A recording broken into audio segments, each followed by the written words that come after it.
Olá, boa tarde. Para aqueles que forem ver depois, pode ser que seja boa noite ou talvez bom dia, mas para aqueles que tiverem a oportunidade de estarem com a gente aqui no projeto Unidos por Arthur Alvim agora, meu cordial boa tarde, minhas saudações. Estamos aqui começando mais uma semana, tendo a oportunidade aqui de conversar com uma convidada muito especial. Uma pessoa que vai desmistificar para a gente um pouquinho da questão matemática no mundo, né? Mas antes que a nossa convidada entre e a gente possa conversar com ela, eu quero lembrar a todos que o Projeto Unidos por Arthur Alvim é um projeto criado e idealizado pela Edina Vieira Bueno. Boa tarde, tudo bem, Marília?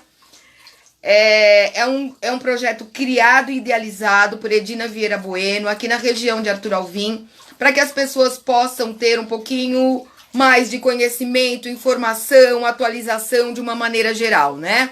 É um projeto que se iniciou há pouco mais de um ano, né?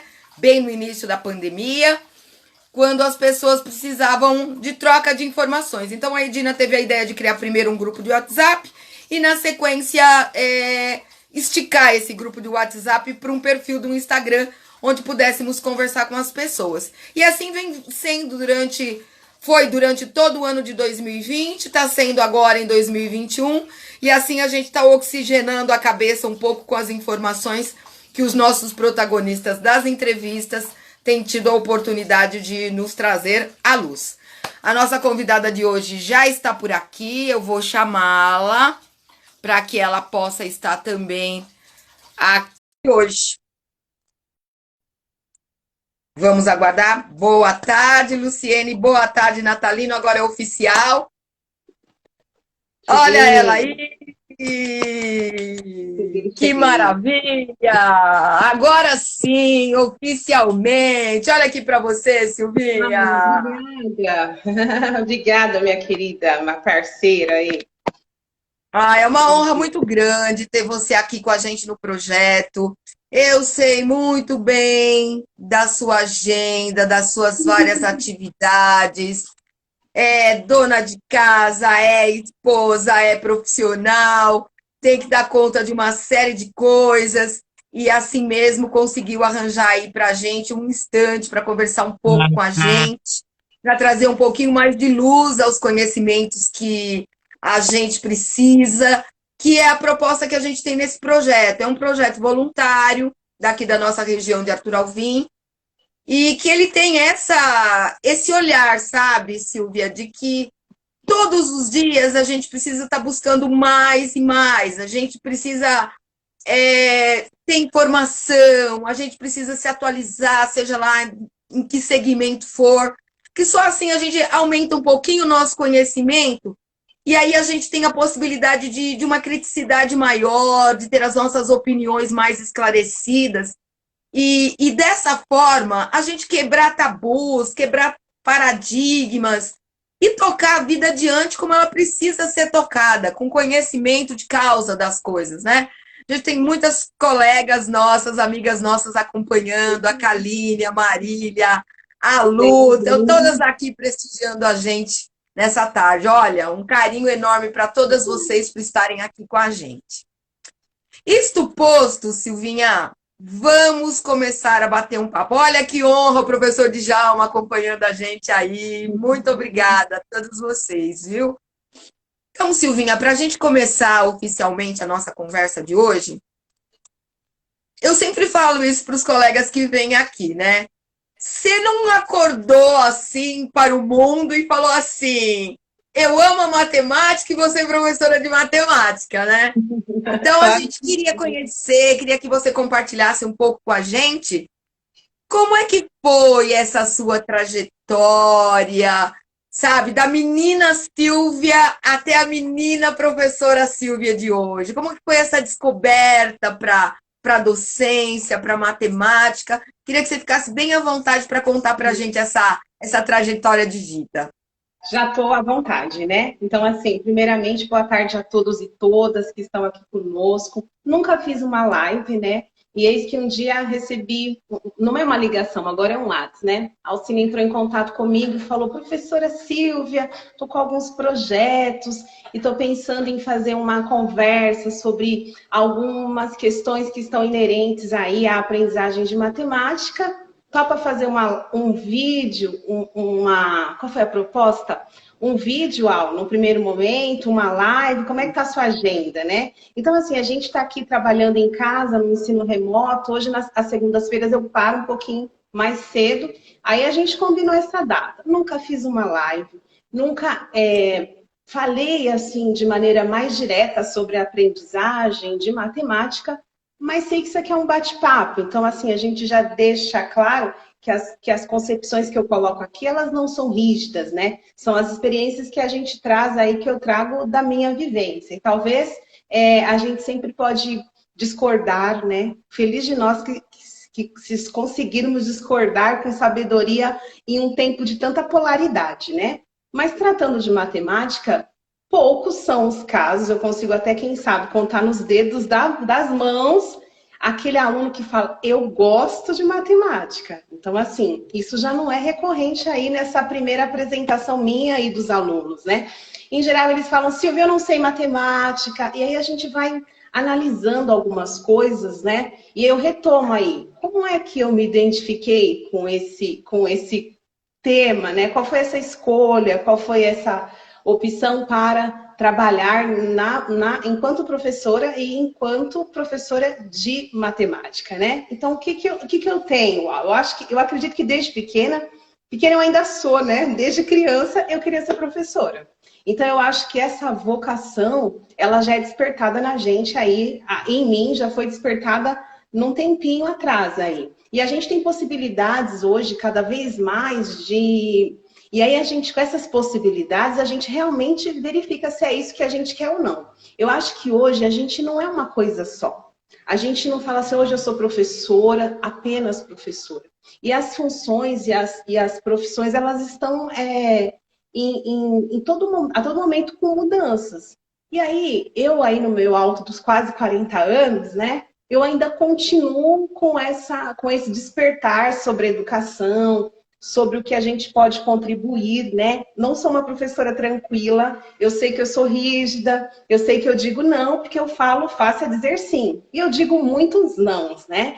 Mas para gerir essa organização de escola, de sala de aula, de rotina, mas no âmbito da matemática, eu tenho aí alguns direcionamentos aí mais tranquilos para seguir, no âmbito da matemática. Então, eu acredito que a minha trajetória aí, desde pequena eu tinha essa intenção, e mais à frente eu vou falar sobre isso, eu tinha essa intenção de ser professora. Isso já foi despertado em mim desde pequena, e a gente sabe que esse despertar, a gente não explica, a gente sente. E aí eu fui em busca disso. E lá na escola eu tinha, assim, bons desempenhos, né? Eu acho difícil ficar falando assim, né? Se autoelogiar. Mas a gente também escolhe certas funções pela afinidade. Eu talvez não teria tanta afinidade com a arte, porque pouca habilidade eu tenho.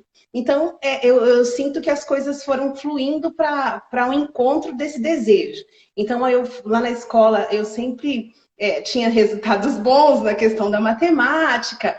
E, assim, eu gosto muito a gente tem que sempre, né, estudar. Eu acho que é uma questão que é contínua. Então, desde a educação básica, eu já tinha percebido isso. Aí, quando eu terminei o ensino médio, eu falei, é isso que eu quero. Aí, eu ingressei na faculdade, né? Então, por falar da faculdade, a gente tinha aí uma turma, né? Olha só, quem faz hoje licenciatura em matemática? Quais de nós? Nós somos seres raros nessa terra, porque, assim, as pessoas às vezes falam, eu quero me distanciar da matemática, o que eu posso fazer para fugir da matemática? E eu me encontrei ali na graduação com pessoas que tinham esse mesmo objetivo, contribuir para a aprendizagem de matemática. Mas lá mesmo a gente já se depara com algumas situações assim, né? Não é isso que eu quero. Ah, será que é isso que eu imaginava que ia me deparar? Então, nós tínhamos uma turma que acredito que tenha começado com 60 e que ao longo de 3 anos de graduação se formou com 21. né? Então, eu acho que esse olhar, ele já é muito forte, né? Quantos de nós imaginávamos que era uma escolha e, de repente, quando você vê, não era nada daquilo. Eu sei que não é fácil, mas eu sempre gostei. E acho que quando a gente gosta do que faz, a gente consegue. Então, eu acho que as experiências que eu tive aí, migrando da educação básica para iniciar a graduação, foram no sentido de querer desenvolver tal função. E aí, fui para a graduação, né? Fomos lá os 3 anos de graduação, e aí a gente tem na graduação é, um mundo totalmente abstrato, assim, de situações que estão muito mais inerentes à prática da matemática do que à produção, à contribuição para produzir conhecimento matemático. Então, às vezes, eu tinha aí cálculo 1, cálculo 2, cálculo 3, onde a gente, cálculo 4, onde a gente desenvolvia contas e fazia muita abstração matemática. Era muito abstrato isso para a gente lá.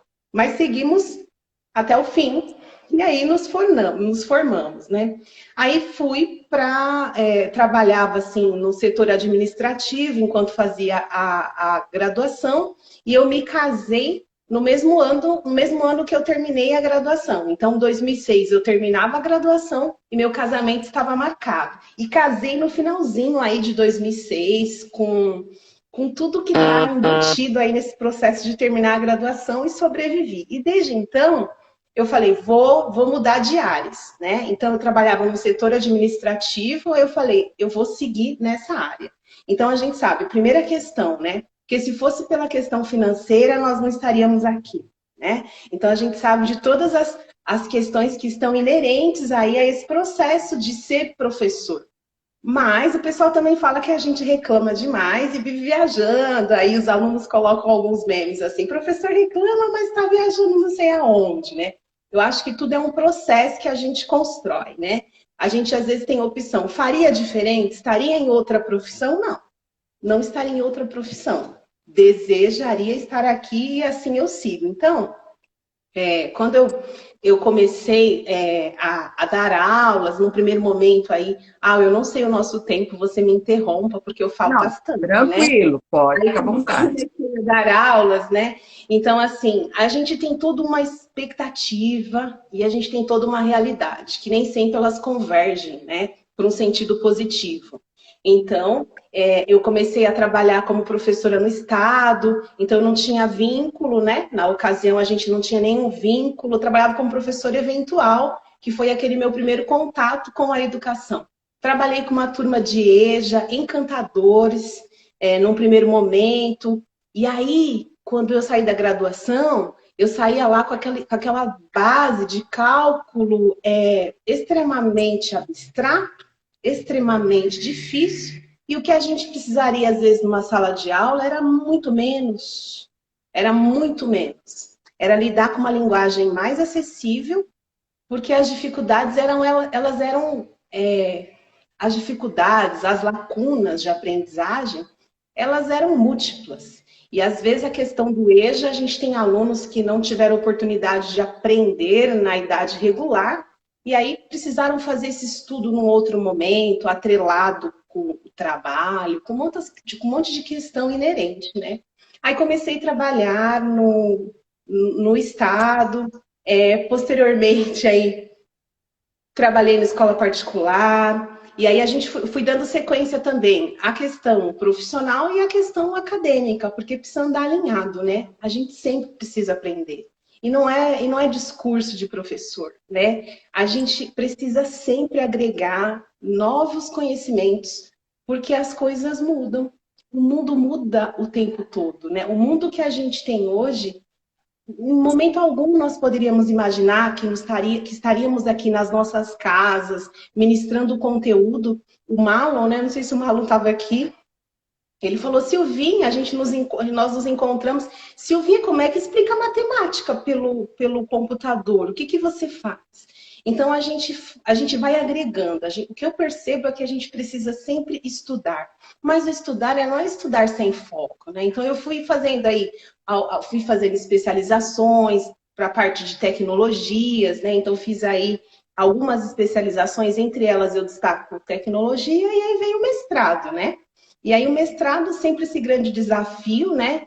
Eu acho que existe a questão da evolução funcional que está atrelada ao estudo.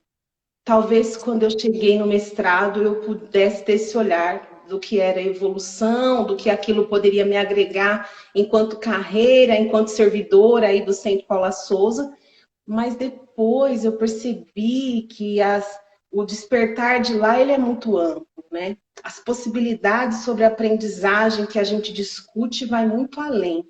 E aí, dei conta aí, suando sangue, eu costumo dizer, né, do mestrado. E em 2020, no comecinho aí de 2020, eu pude concluir. Eu falei um pouquinho dessa carreira que eu construí no âmbito da vida acadêmica, falando um pouco da vida profissional, da vida no âmbito profissional, e aí, assim, comecei a trabalhar no Estado, aí depois, na Secretaria de Educação, nas escolas estaduais, aí depois trabalhei numa escola particular, aí assim, passei no concurso, ingressei aí enquanto professora efetiva, tive um rol de experiências negativas, no sentido de falta de estrutura, eu acho que as pessoas que estão mais próximas de mim sabem, né?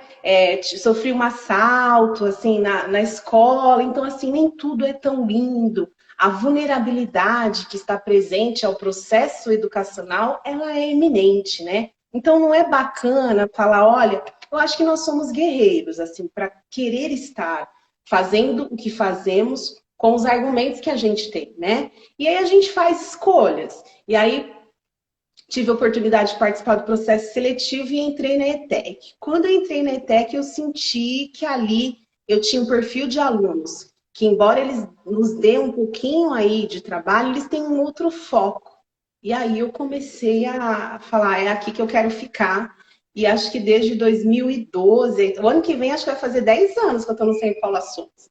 E aí eu falei, o que você acha dessa trajetória aí, enquanto a carreira, enquanto a questão acadêmica, né? Como é que eu fui traçando aí esse olhar para a educação matemática e sempre com a concepção de que é possível aprender matemática, de que nós somos bons e nós temos diferentes habilidades, mas, no entanto, todos temos condições de aprender. Alguns têm mais dificuldade, outros têm mais habilidades, mas a gente consegue aí percorrer esse caminho aí juntos, né? Então eu falei um pouquinho aí dessa questão acadêmica e da questão profissional e estou aí só no Centro Paula Souza agora, né? Só no Centro Paula Souza.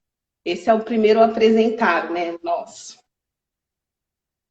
Nossa, quando você fala sobre essa coisa do. Antes de mais nada, o Marlon tá assim, ele levantou a mãozinha aí, que ele tá aí. Um beijo pro Marlon também. Está recebendo muitos elogios aqui de alunos e colegas, dizendo que você é uma pessoa muito íntegra, uma pessoa muito responsável, uma pessoa muito querida por todos. O Sandro está aqui, um beijo para o Sandro também. Fez aniversário, Sandro, né? Parabéns para o Sandro, fez aniversário agora, recentemente. Enfim, nós estamos aqui com muitas pessoas queridas, muitas pessoas amigas e pessoas que também estão te conhecendo agora. Quando você falou uma coisa tão forte, tão especial, que é o gostar de fazer. É aquele de ter amor por aquilo que se faz, né? Nós estamos aqui num ambiente muito amigo de pessoas que fazem aquilo que gostam de fazer, né? Que enfrentam muitas situações para, sabe, realizar alguma coisa. Eu faria uma pergunta dentro desse conceito, se o gostar da matemática, o aprender a gostar da matemática, se tem uma veia, se tem um caminho para as pessoas que têm a matemática só como um estereótipo de coisa difícil. Você teria algo para dizer assim? Talvez seja um preconceito, talvez você ainda não conheça a Acho habilidade prática do que a matemática serve. Como é que você falaria disso para a gente? Eu falaria assim, né? E acho que nessa conversa tem muitas questões inerentes a currículo, né? A gente fala aí do século XXI, a gente, presente no século XXI, tem uma educação que atende o século XX, o século XIX. Para que a gente vai aprender tal conteúdo? Então, tem muitas questões intrínsecas aí. Meus alunos de hoje, eles querem saber o porquê que eu vou desenhar. Por que eu estou aprendendo isso, Silvia? Eu estava aqui com um aluno, Silvia, por que eu estou aprendendo isso? Para quê? Quando eu vou usar isso daqui? Então, o que uma professora minha comentou muitas vezes a gente, enquanto professor, a gente tem referências, né? Quais são as referências de professores que nós temos, né? Quais foram as diferentes maneiras que os professores trabalharam com a gente ao longo da nossa escolarização? Eu tenho um professor que ele faz coisas diferentes, eu tenho um professor que ele trabalha com aquela mesma linha, e a gente, às vezes, enquanto matemática, não é a questão mesmo de ser limitado, né? É que procurar novos caminhos novos caminhos para falar de matemática, para desenvolver um cálculo de um assunto em específico requer, de verdade, formação, investimento de tempo para que aquilo seja disseminado aí com uma outra vertente. Então, o que às vezes os alunos trazem consigo, né, de experiências que falam, né? Eu não entendo matemática, eu não tenho habilidade para fazer matemática. Aí a gente precisa perguntar, principalmente essa altura, para que ele está aprendendo isso, né? Essa concepção de que eu vou fazer para o Enem, ela já é retrógrada. Essa concepção de que eu vou estudar porque o vestibular lá, ela já ficou um pouquinho para trás. Mas esse olhar eu tenho recentemente. Talvez se nós conversássemos sobre esse tema há 5 anos atrás, talvez o meu olhar não seria esse. O meu olhar seria que o foco era essa formação para o vestibular, para o Enem, e esses vestibulares aí em todo, né? Existem alunos que têm essas demandas? Sim.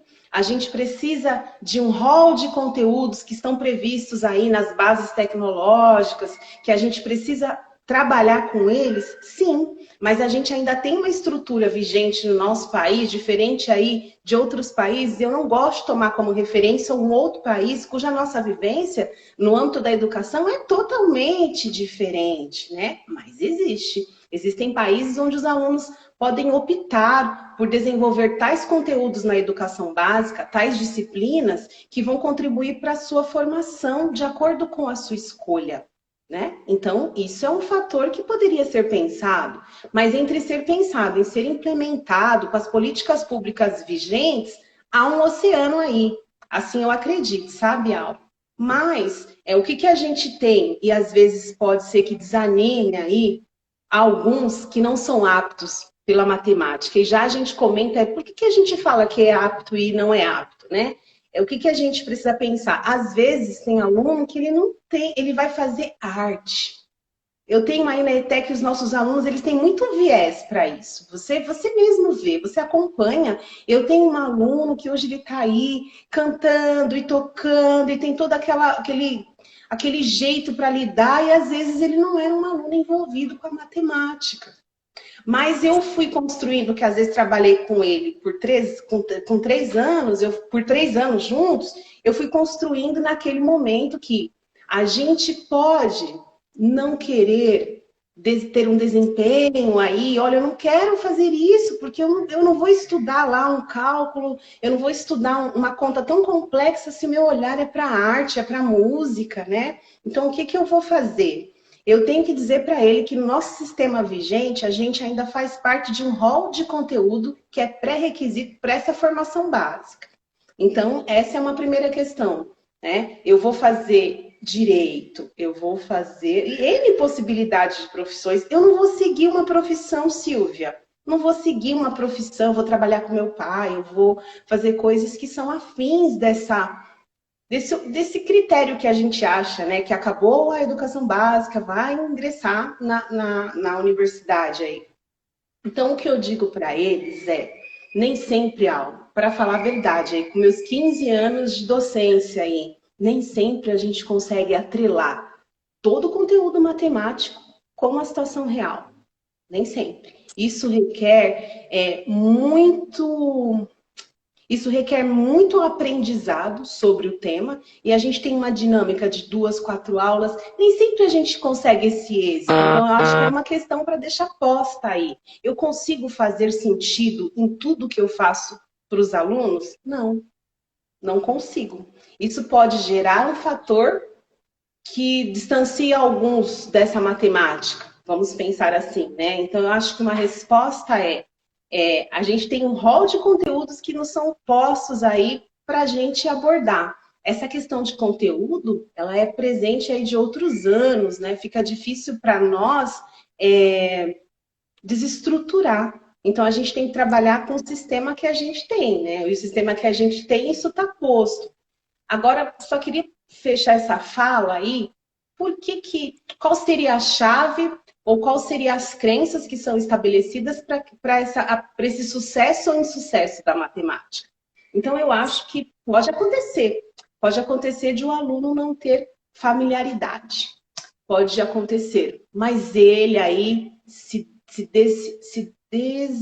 qual que seria a palavra, né? Se propõe a fazê-lo nessa concepção de que aquele conteúdo faz parte da educação básica, a gente vai conseguir.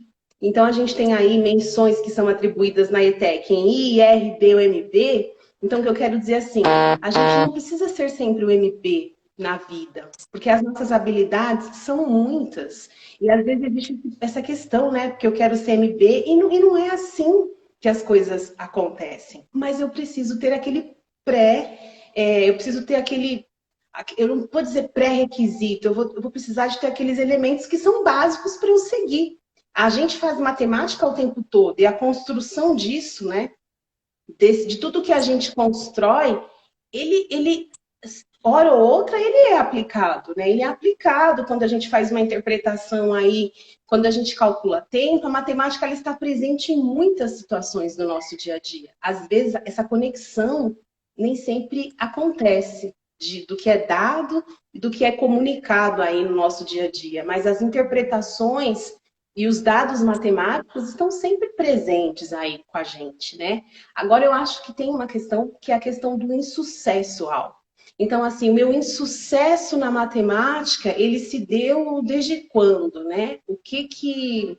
Quais foram as experiências que eu tive? E eu falo isso pelas experiências que eu construí também com os alunos, que eu vejo que eles desenvolvem. Eu já tive aluno que fez prova, sai chorando, e eu falo, não chora. Ou então não é assim. Eu já tive N experiências na ETEC. N. Eu ficaria aqui em 3 lives, só dizendo aí as manifestações de insucesso que eu já recebi ao longo aí desses anos que eu estive com os alunos. Então, de repente, a gente ainda vive num sistema onde uma avaliação ela é muitas vezes colocada, é o certo? Não sei, mas é o sistema no qual nós estamos inseridos, né? Nós somos uma avaliação.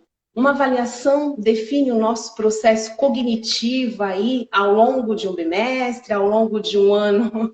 As meninas estão comentando aqui, eu estou lendo um pouquinho. Elas estão comentando. Um beijo para todo o pessoal. Então, assim, elas falam assim, eu não consigo. Por quê? Onde que eu acho que é um entrave? Eu não tenho uma concepção do porquê desse insucesso. E eu não estou colocando culpados. Eu acho que eu norteio pontos. O que eu acho? O que eu tenho estruturado aí ao longo dessa minha vida aí de 15 anos enquanto docente, com a formação acadêmica que eu venho construindo? Eu acredito que a matemática, ela é muito injusta ou ela requer especificidades. Então, por exemplo, como é que eu posso desenvolver tal tema se eu preciso de muitos pré-requisitos, né? Então, às vezes, ao longo da educação, a gente não vai se importando de não aprender. Eu não entendi muito bem, então eu vou deixando. Ah, então eu vou fazer para estudar para aquela prova. Aí eu esqueço. Como é que eu entendi aquilo, né? Então eu não. Vamos falar de uma situação aí. Eu não tive professor porque eu estudo numa escola pública. Muitos ingressantes chegam para mim no primeiro e falam: Silvia, eu não tive professor no oitavo. Ele já vem assim. Ele já vem sabendo que a coisa não é tranquila e ele já vem sabendo das lacunas de aprendizagem que ele, infelizmente, foi colocado por questões aí do sistema. Então, assim, as lacunas de aprendizagem que vão sendo construídas na educação, seja na educação básica, seja na educação infantil, né? Vamos falar assim, nós estamos falando da educação básica, ao longo da educação infantil, ela vai fazendo com que um aluno construa a sua argumentação matemática. Então, tem alunos, que eles não são ótimos alunos em matemática, mas ele tem boas argumentações. Ele traz, assim, um resquício desse conceito, e aí a gente junta tudo e lida. Com o êxito do MB?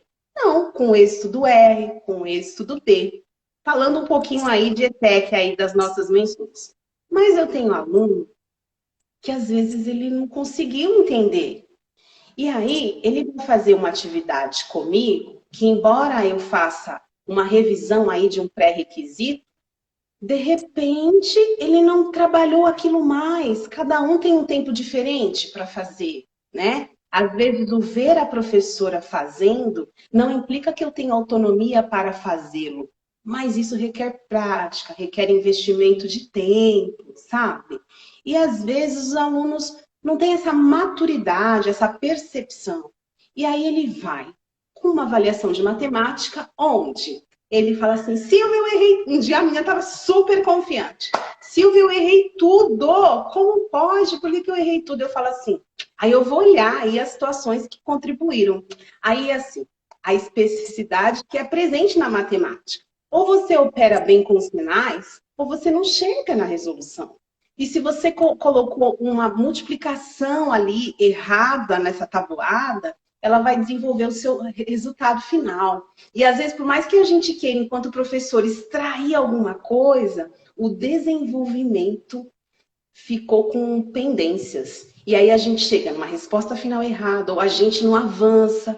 Porque matemática é cíclico. Eu preciso desse para chegar nesse, mas nunca linear. Sempre as questões estão em rede, né? A gente fala isso muito no mestrado. Nunca é linear. Nunca eu preciso desse para chegar nesse. É tudo em rede. É tudo ligado. E às vezes é isso que acontece por esse insucesso escolar. Uma questão que é pré-requisito, que não pôde fazer com que aquele aluno chegasse naquela resposta esperada. E às vezes isso é recorrente. Então, às vezes ele tem essa experiência lá no ensino fundamental, aí ele vai criando, ele vai se nutrindo de que matemática não é para ele. Porque talvez o que ele precisa entender, e aí tem alguns pontos que eu até queria comentar, mas eu acho que não vou caracterizar em tópicos, sabe? Mas o que a gente precisa é entender, assim, onde que é a minha dificuldade? Porque nós podemos, sim, aprender, mas onde que eu tenho dificuldade? O que me impede de entender isso? E buscar, e isso requer tempo, isso requer investimento, isso requer demanda. E, às vezes, o aluno, por toda a estrutura que nos está imposta aí, ele às vezes não se depara ou não repara com essas ações que precisam serem feitas. E aí vai gerando esse insucesso escolar. A matemática, ela requer, sim, muita argumentação. Isso implica que a gente não pode fazer? Não. Isso implica que alguns alunos têm essa argumentação de maneira mais clara, porque foi construída ao longo do tempo. Tem aluno que aquele bate o olho e já entendeu. Aí sim, são alguns casos, são alguns alunos lá que são especiais aí, quando a gente tem LETEC. O pessoal fala, o que que a sua mãe faz, né? Por que que te deram? Porque você é assim, e aí a habilidade, Alcina. Essa habilidade é inegável. Os dons que a gente tem, eles são inegáveis. Então, eu tenho muitas dificuldades em algumas questões do cotidiano. Eu posso ter habilidade para matemática, para desenvolver a função de professora, mas eu tenho muita restrição em outras situações.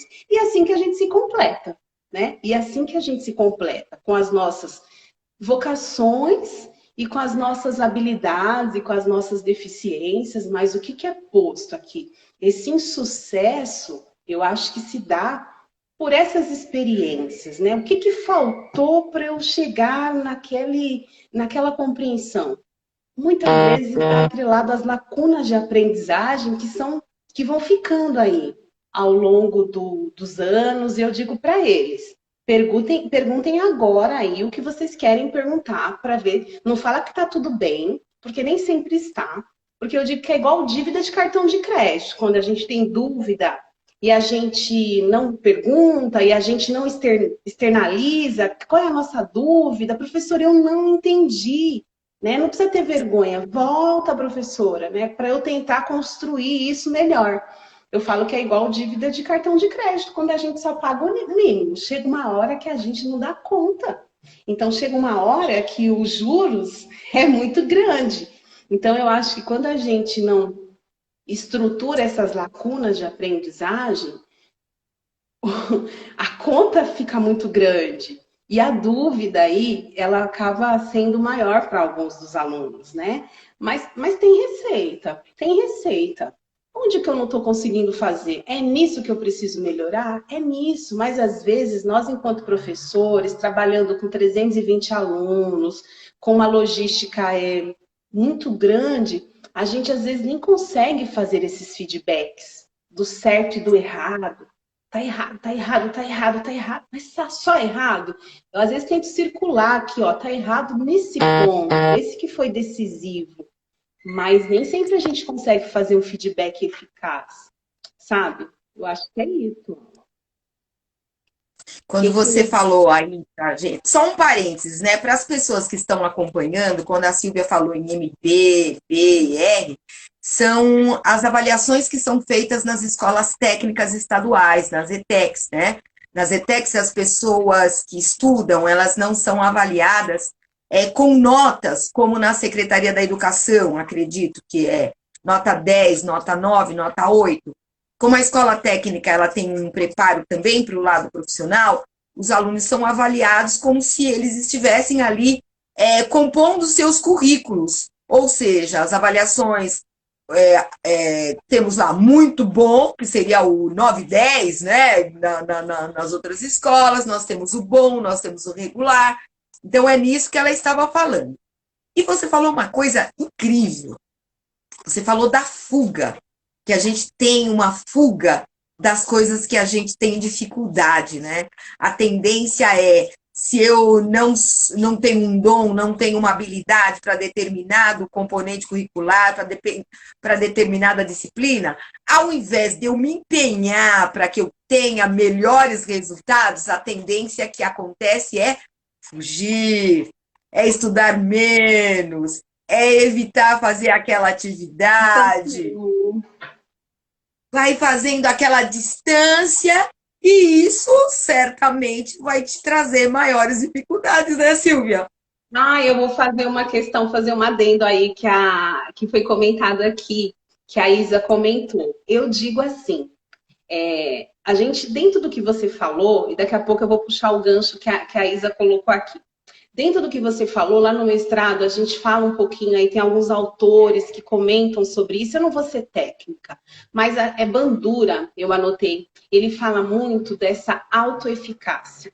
O que seria essa autoeficácia? São as crenças que a gente vem construindo ao longo da nossa vida escolar a respeito de como eu transformo essa informação em conhecimento. Então, como é que anda a autoeficácia, né? E aí eu vou falar da síndrome de Gabriela, que eu falo para os meus alunos, né? Eu não quero vocês aqui com síndrome de Gabriela. Eu nasci assim, eu sou assim, eu não sei mesmo, eu não me venha nas aulas de matemática falar aí, e a Isa comentou bem, e eu comento isso. As crenças que Bandura fala, que trata aí do termo autoeficácia, elas estão relacionadas às experiências que a gente teve, né? Mas a gente pode, a todo momento, aprender. A gente pode, e eu já reafirmei aqui, eu tenho habilidades e eu tenho certas questões, que eu não tenho bom desempenho aí, não. Né? Não tem. Meu marido fala, Silvinha, mas você, eu falo, Rony, não consigo fazer tão bem, mas não estou afirmando. Eu já tive experiências assim, e eu vou dizendo assim, essa é uma limitação, mas não significa que eu não faça. Eu faço, talvez com menos êxito, mas eu faço. Então, o que as meninas comentaram aqui, essa síndrome de Gabriela, eu já tenho que cortar, né? Eu nasci assim, não é. Né? Não sou assim. Essa autoeficácia é como a gente vai... qual que é a nossa participação nessa aprendizagem? Quanto dependeu de mim? Como eu investi? Porque tudo... A maturidade faz a gente entender isso, né? Eu me sinto numa fase tão madura, quase nos 40, que meu olhar sobre a vida ele mudou totalmente assim nos últimos tempos. Eu acho que assim, a maturidade de falar assim, eu não sei. Olha, sabe isso? Eu não sei. E eu acho tão tranquilo falar eu não sei hoje, às vezes para o aluno falar, vocês conseguem me ajudar a desenvolver isso daqui? Porque a gente não é o detentor aí do conhecimento, a gente vai compartilhando junto. Pode ser que eu tenha mais uma habilidade para falar da técnica em matemática, mas os alunos eles podem contribuir de qualquer forma. Então, essas crenças que são construídas, né, faz com que alguns alunos se distanciem desse cenário aí. Ou então fala, eu não sei, eu acho difícil. Mas como é que foi construída essa autoeficácia? Com as experiências e com o insucesso que ele teve na escola. E eu já comentei aqui que às vezes esse insucesso é uma questão para a gente comentar em várias vertentes, né? O meu aluno, né? Não vou comentar nomes aqui, mas trabalhei com eles, fui convidada para ser a professora paraninfa da colação Ana Teresa Nunes. Então, trabalhei com eles primeiro, segundo e terceiro. No primeiro ano, ele não fazia. Talvez aquilo não fazia sentido para ele, esse distanciamento, sabe? Ou essas experiências ruins que, às vezes, mesmo comigo, ele tinha essas experiências com maus resultados. Mas isso está muito atrelado com a motivação, que é o que a Marília comentou, né? É preciso estar motivado, é preciso querer fazer. Mesmo sabendo que no sistema vigente de educação, a gente tem que caminhar, tramitar por todos os componentes que nos são colocados, né? É claro que tem alguns que a gente tem mais familiaridade, tem outros que não. Mas para a gente concluir com êxito, a gente tem que tramitar. A minha super amiga é a Jaqueline, né? Professora de Educação Física. Eu era aquela aluna que na Educação Física, o que eu pudesse fazer para não suar, para não correr, para não me esforçar, eu fazia, porque eu não gostava, eu não tinha aquela habilidade, assim. Eu queria ficar quietinha, se eu pudesse ficar quietinha, eu adoraria ficar quietinha. Mas eu precisei fazer algumas questões de Educação Física para eu concluir a educação básica, sabe? Eu acho que essas conversas que a gente tem, elas são importantes para a gente ressignificar esse conceito, né? Por isso que eu falei, qual seria um tema, né? O tema seria falar que é possível, falar que às vezes eu acho importante a gente entender que as competências e as habilidades que a gente tem para desenvolver determinadas funções, elas são flexíveis, elas não são postas, fixas, estabelecidas. Elas podem ser nutridas por diferentes fontes. Como é que eu vou nutrir? Né? E estava lendo um artigo que comentava assim, que as crianças, e aí eu observo, eu fiz um link aí com o que eu tenho dos alunos na sala de aula. O que os alunos falam? Silvia, a matemática era linda até o ensino fundamental lá, até o quarto ano do ensino fundamental, quinto ano. Quando chega na educação, no Fundamental 2, eu acho que é assim que fala, é o Fundamental 2. ele só tinha letra. Então, assim, é uma ruptura que acontece. Eu trabalho muito com a educação, com o pessoal do ensino fundamental. A gente trabalha mais com o pessoal do ensino médio. Mas ele tem aí uma professora que está com ele. Isso eu acho importante. Eu acho importante essa relação que estabelece com a professora. Eu acho importante os feedbacks que a gente consegue construir, às vezes, lá na sala de aula. A gente sabe que a gente tem restrições com essa questão do ensino remoto. Mas aquela situação, você consegue sim. Você pode sim. É a partir daqui que você tem que fazer, né? Eu tenho as turmas de secretariado, você também trabalha muito lá com o pessoal de secretariado, elas falam, porque em sua maioria são meninas, né? E elas falam, eu não tenho habilidade, mas a gente consegue fazer. Eu não preciso ser exímia, mas eu posso percorrer esse caminho aí com êxito, não com toda a excelência, mas com êxito, né? E eu tento, né, diariamente contribuir para essa situação, para que esse êxito aí se dê, né? Mas eu acho que a questão quando fala da educação infantil lá, eles parece que é muito abrupto. Eles estão com uma professora que está acompanhando com ele, acompanhando ao longo de um ano, onde os conteúdos são ali abordados. Aí muda-se para o ensino fundamental 2, aí eles têm um professor de matemática, um professor de língua portuguesa, um professor de inglês, e é tudo fragmentado, né? Então eles falavam assim para mim, Silvia, eu gostava quando era lá na educação infantil, até o quinto ano, porque não tinha letra. Eu acredito que isso daí, esse processo que os alunos lá na ETEC comentam comigo, passa a ser muito abstrato. A matemática ela é muito colocada assim. Eu não estou criticando aí professores, porque eu já ministrei aula. Eu estou dizendo que às vezes há uma ruptura muito rápida de um processo para o outro. E aí os alunos têm que lidar com umas questões algébricas muito presentes, com uma nomenclatura que realmente requer muito aspecto cognitivo. Não dá para dizer que não.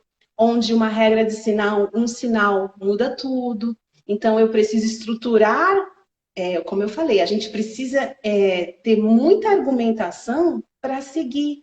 Então, às vezes, alguns alunos que não têm essa argumentação, que não têm essa motivação, ele vai se distanciando. E aí, eu estava lendo um artigo que eles falam, né, que essa autoeficácia, ela é muito alta, essa autoeficácia, ela tem índices altos com as crianças. Com o decorrer da vida, com o decorrer da educação, conforme ela vai avançando, essa autoeficácia ela fica mais baixa. E aí, quando a gente se depara com os alunos do ensino médio, eles chegam com essa síndrome de Gabriela para mim. Silvia, eu não sei. Eu nasci assim. Eu sou assim. Eu não sei. Isso, Al, ele vai se dando por todos esses processos que a gente comentou aqui, pelo insucesso, pelas rupturas, e às vezes o insucesso não é porque você não conseguiu, às vezes é uma especificidade que faltou, mas que pode ser nutrida aí em outros anos, a partir dessas experiências ruins, de forma positiva. Então, qual de nós nunca tentou fazer algo e não conseguiu na primeira, e não conseguiu na segunda, e não conseguiu na terceira? Então, para todas as habilidades e para ter êxito, a gente precisa tentar, acreditar que a gente consegue e melhorar essa eficácia nossa, que são as crenças que a gente constrói acerca de uma determinada questão, sabe? Eu acho que é assim. Falei demais, né, Al? Não, mas está perfeito o raciocínio que você está dando, porque até a Marília levantou uns aspectos aí que me chamaram bastante atenção durante a sua fala, ligadas à sua fala, que vai bem ao encontro daquela proposta de que não é o professor fazendo assim para o aluno, é um compartilhar de uma forma que leva para uma motivação tal que quando o aluno vê, ele já está envolvido, ele já está se envolvendo com aquilo, quando você não coloca uma corda no pescoço dele, né? Você falou sobre a questão do êxito. Você não precisa ser maravilhoso, mas você precisa ter êxito nos resultados que você vai tendo. E parece que à medida que você vai obtendo esse êxito, parece que você vai se motivando, né? E aí a Exatamente. Marília colocou uma coisa que eu achei bem legal para ser conversada aqui pela gente, ainda nesse tempo que nos resta. Ela falou sobre integração das áreas de conhecimento.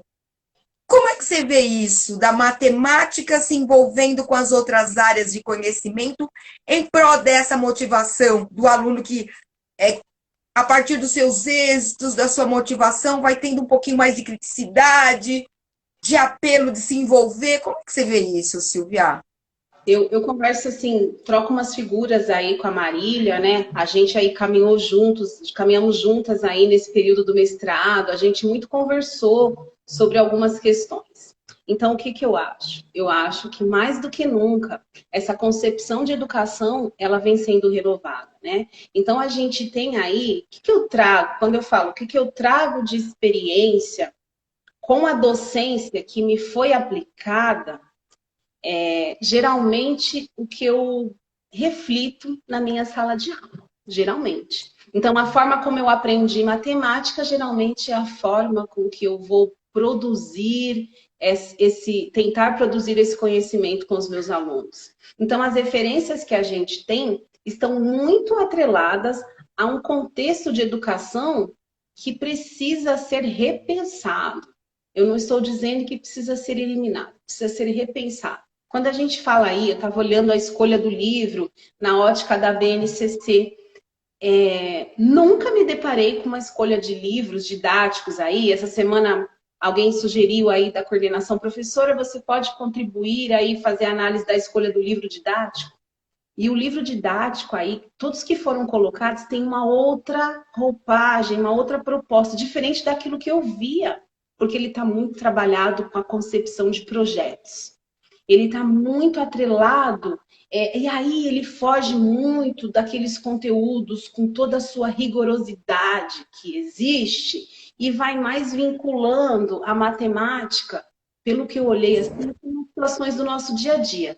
Isso é o que a gente espera, mas a gente nem sempre, Al, tem essas referências e essas experiências para fazê-lo, né? Então, assim, um projeto, aí eu tenho uma professora que é minha coordenadora da Utritec, ela trabalhou no mestrado com a aprendizagem baseada em projetos, que já existem pesquisas que trabalham muito com essa estrutura. Mas eu acho que isso tudo é um construir. O que que eu acho, né, para responder sua pergunta? Eu acredito que seja uma tendência e que a gente precisa investir, a gente enquanto professor, eu, Silvia também, preciso fazer essa integração.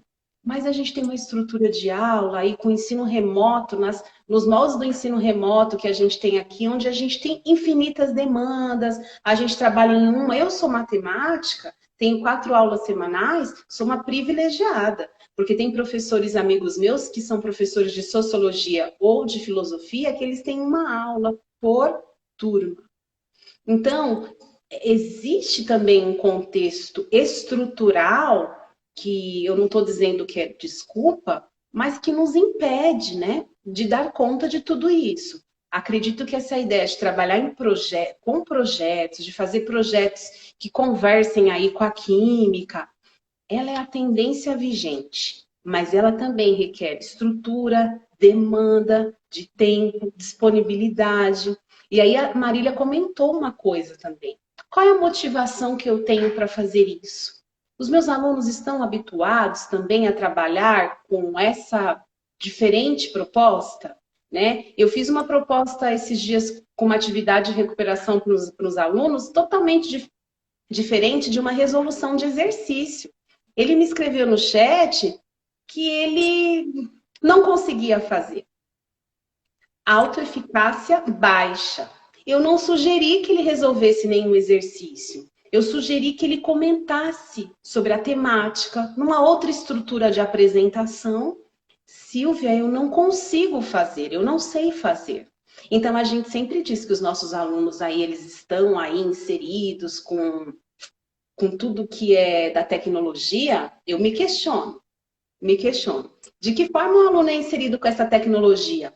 Para manusear as redes sociais? pode ser que sim, eu não estou criticando, acredito que seja um fato. Ou para a educação, talvez ele não tenha tanta essa habilidade. E aí eu preciso dizer, olha, você pode fazer esse caminho, mas eles ainda também são flexíveis. É flexíveis ou inflexível? Inflexíveis, às vezes, para essas mudanças. Inflexíveis. Então, eu acredito que sobre a questão dos projetos, da integração, é uma tendência. O livro didático aí, ele estava totalmente com o olhar de integrar tudo.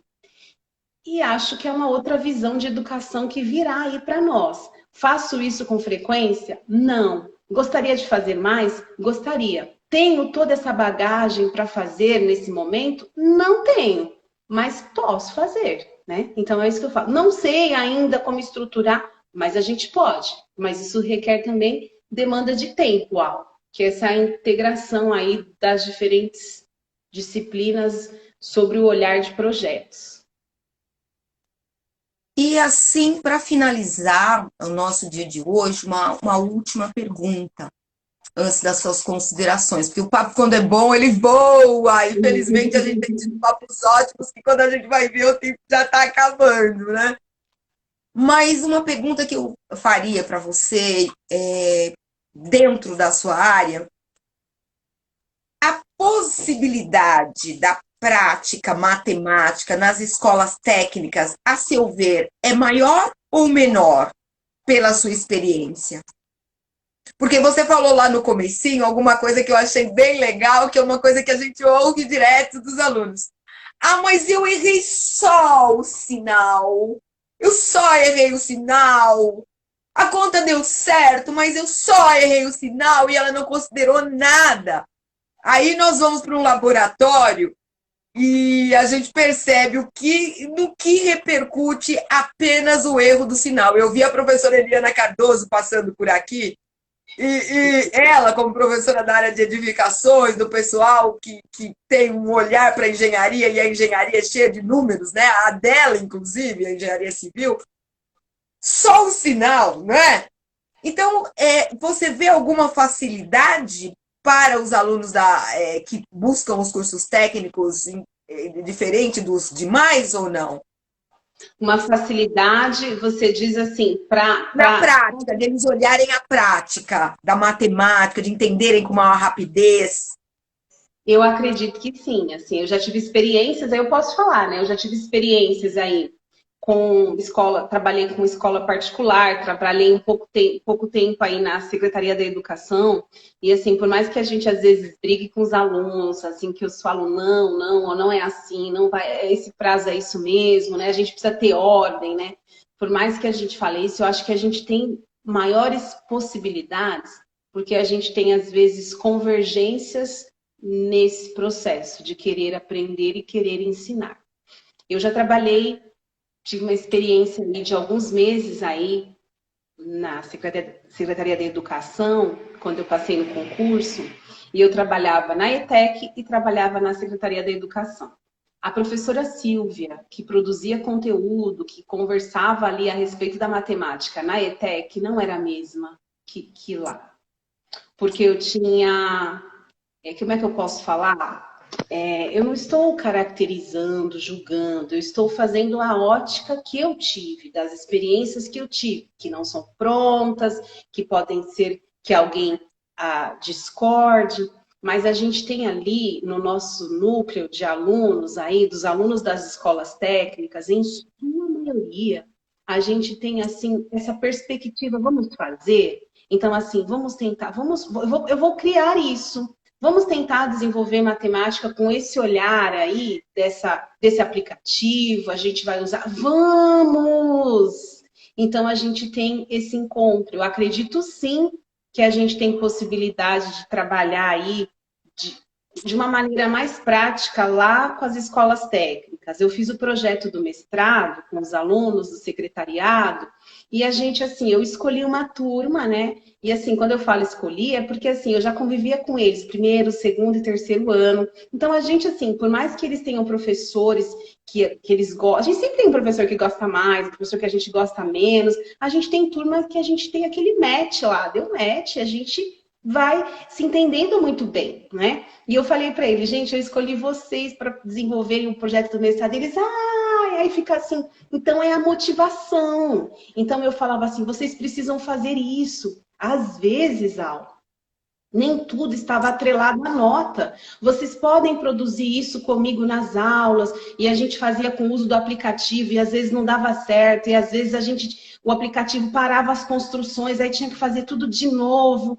Mas eu acho que é o que a Marília comentou, é o querer fazer. Qual motivação eu tenho? A gente faz tudo melhor quando a gente tem interesse por fazer. Uma vez tinha um aluno na escola e ele ficava sempre de cabeça baixa, de cabeça baixa. Eu falei, mas você não veio aqui para dormir? É só uma experiência assim para fechar essa fala. Você não pode ficar aqui dormindo. E aí o pessoal falou, Silvia, ele dorme em todas as aulas. Eu falei, mas não pode ser assim. Aí fui conversar com esse aluno, na ocasião o Marlon era orientador educacional, né? O que o aluno me trazia? Que ele não queria estar ali, que ele não gostava do curso, que ele não gostava de estar ali das 8 às 5. E aí a gente chamou essa mãe, né? Por que você tá? Porque eu passei e minha mãe quer que eu esteja aqui. E aí o Marlon, né? A gente conversou com ela e a gente, assim, numa conversa, não é uma imposição. Ele foi aprovado no vestibular, muito bacana, só que ele não queria. Então era assim, os nossos alunos em geral não são assim. A gente tem um probleminha ou outro, mas eles querem. Mesmo eu sendo professora de matemática, eu tenho uma devolutiva aí muito abrangente para o que é positivo. Vamos fazer, vamos rir da situação, Silvia, mas vamos fazer. Tá difícil, Silvia, mas vamos chegar nesse êxito, sabe? E aí a gente conversou na ocasião com a mãe e eu comentei com ela. Ninguém não faz o que gosta durante muito tempo. Esse menino, ele está aqui dormindo, ele não vai conseguir ter êxito no primeiro, ele pode ser um aluno retido. E aí, no dia seguinte, a mãe transferiu o aluno para a Secretaria da Educação. Então, a minha intenção não foi que fizesse uma transferência, mas foi discutir, porque ninguém faz o que não gosta, Al. A gente não faz. Se a gente não tem motivação, se você me fizesse um convite para, de repente, falar de alguma coisa que nada tinha a ver com as minhas perspectivas, eu não estaria aqui.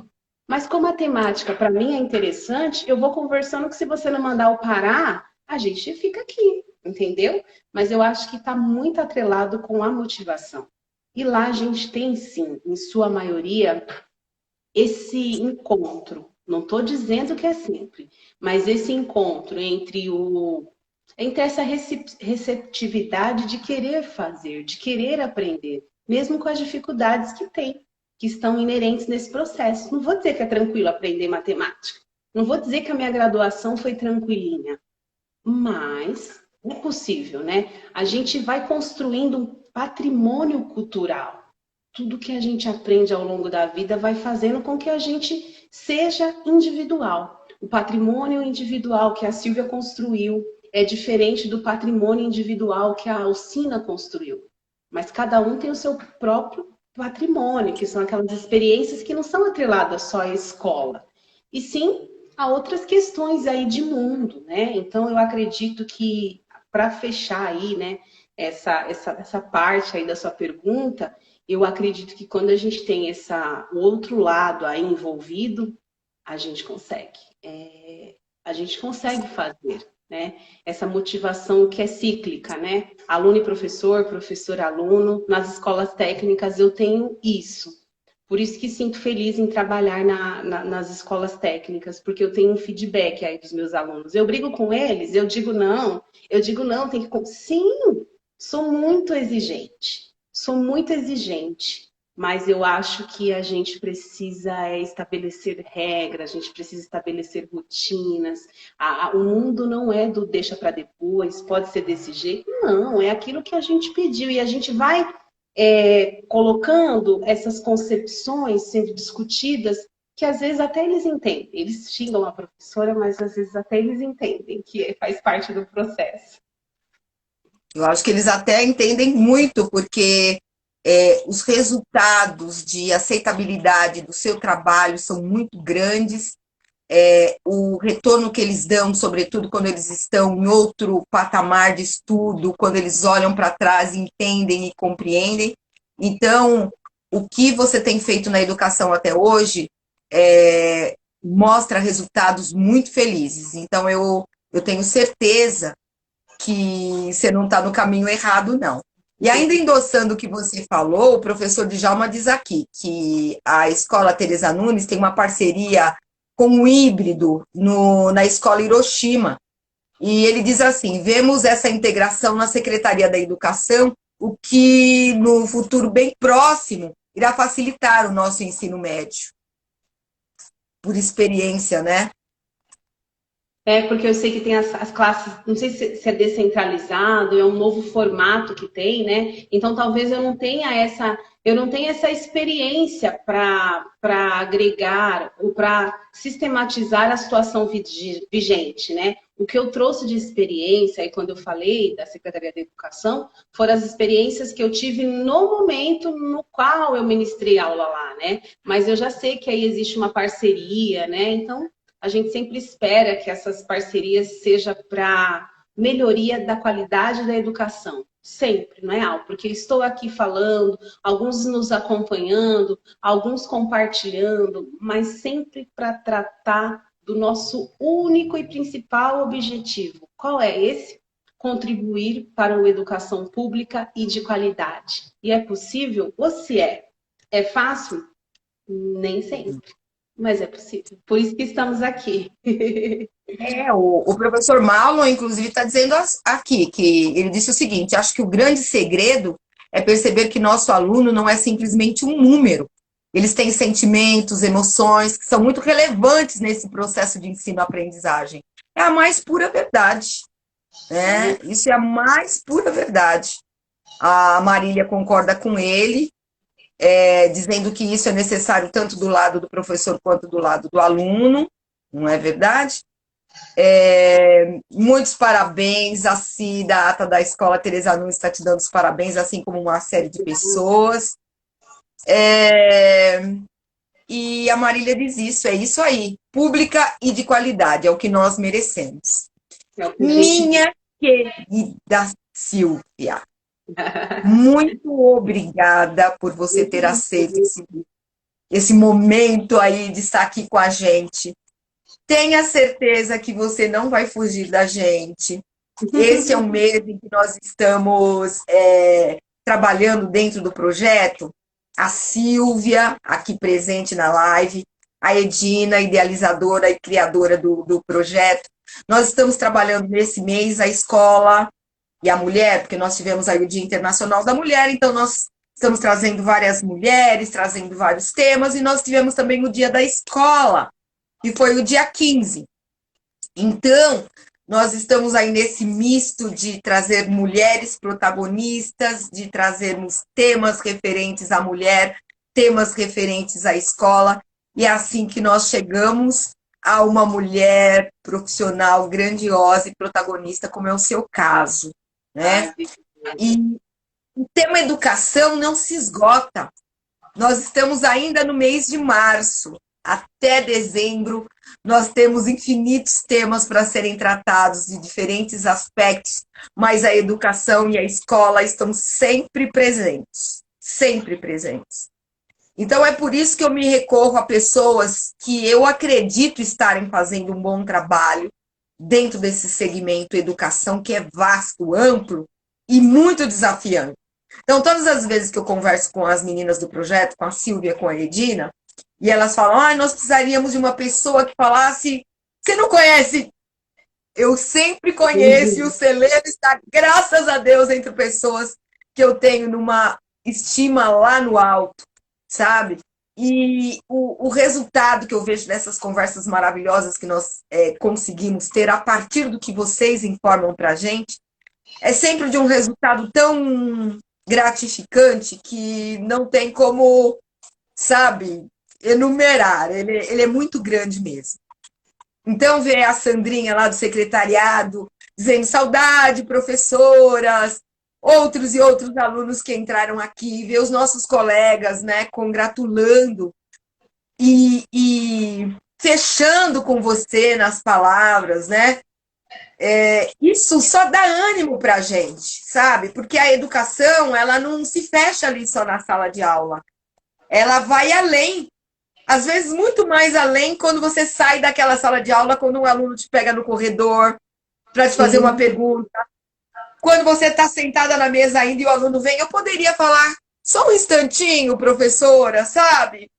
Então, eu acho que é nesse momento que se dá nosso propósito de educadores e da porta da escola para fora, como dentro desse projeto a gente tem feito.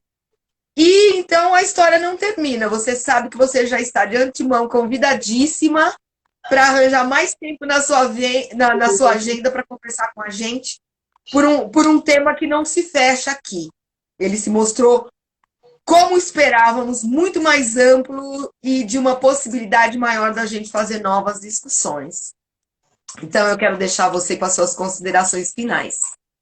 Ah, eu agradeço primeiro, né? Eu acho que vai ser uma troca de elogios aqui, mas não tem como não fazê-la, né? Não tem como dizer, eu acho que as pessoas que convivem comigo sabem aí da admiração que eu tenho pela Alcina, enquanto mulher, enquanto profissional, vejo assim sempre essa questão da ética muito presente nas ações, na postura, e sempre é um exemplo para mim, né? Eu foco muito nessas questões, né? Nós não somos aquilo que falamos, né? A gente é o que a gente faz no nosso dia a dia.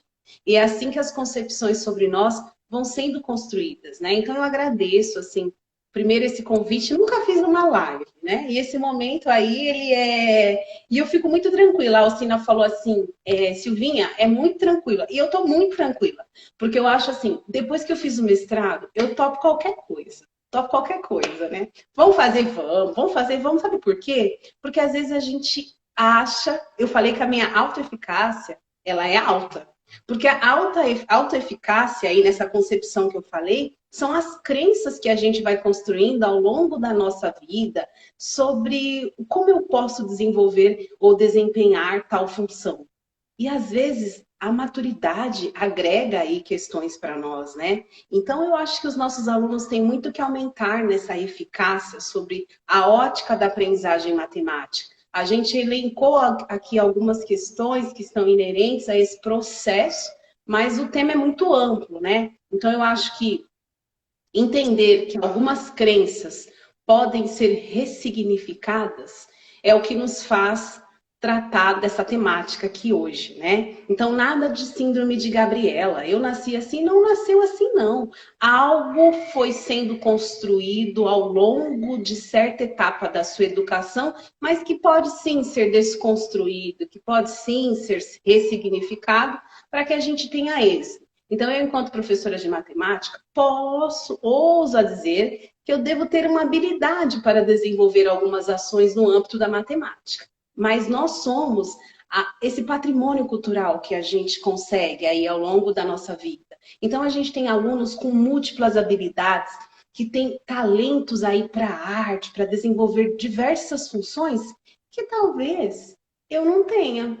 E é isso que a gente precisa entender. As habilidades, as vocações, elas são múltiplas e é isso que nos diferenciam. Mas essa capacidade de fazer, ela precisa estar muito atrelada com essas crenças que a gente constrói. Então, assim, é possível ter êxito na educação matemática? É. É possível desenvolver tal função, conseguir desempenhar bem tal tema? Sim.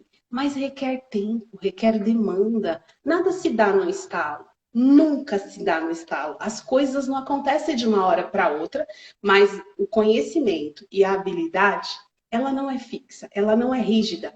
Ela pode ser nutrida. E o que a gente precisa fazer é nutrir esse conhecimento e essa habilidade para que a gente desempenhe aí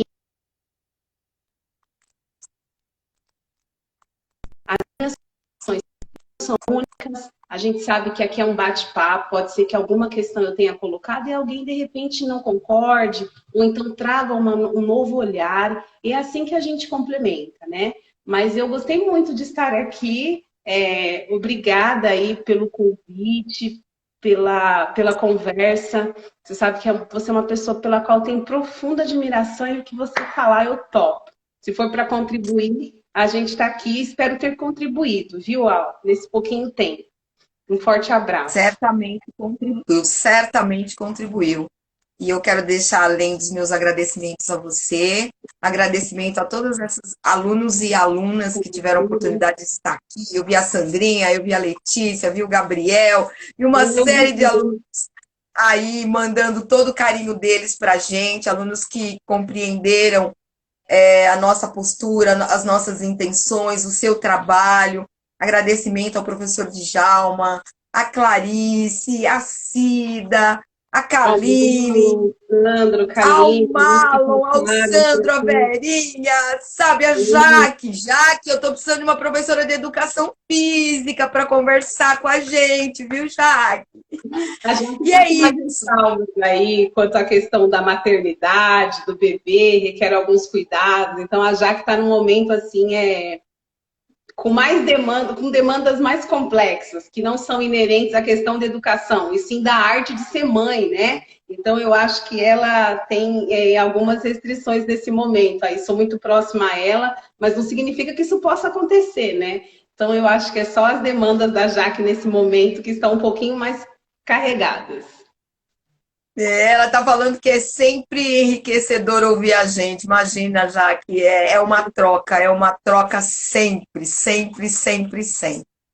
É isso, minha gente. Muito obrigada por tudo, a todos vocês por estarem com a gente. Logo mais no Projeto às 20h30 a gente vai ter o nosso Conversa Cidadã. E durante a semana nós vamos avisando aí sobre os nossos próximos convidados aqui no nosso projeto Unidos por Arthur Alvim, que tem esse objetivo mesmo, a gente trocar essas conversas e trazer sempre um pouquinho mais de informação, de atualização, de conhecimento para todos nós. É uma troca. E tenha certeza, Silvia, que você contribuiu muito com a gente hoje, com esse olhar da matemática que desmistificou tanta coisa na cabeça de muita gente. Um beijo para você, nosso agradecimento e até a próxima. Obrigada. Um beijo, gente. Muito obrigada. Lembrando que essa live fica gravada no nosso IGTV, na nossa página Unidos por Arthur Alvim. Assim, aqueles que não tiveram a oportunidade de assistir ao vivo, ou aqueles que assistiram ao vivo e queiram rever, tenham a oportunidade de fazer isso, tá bom, Silvinha? Bom, um beijo. Obrigada a todos e todas que passaram por aqui e contribuíram. Um beijo, obrigada.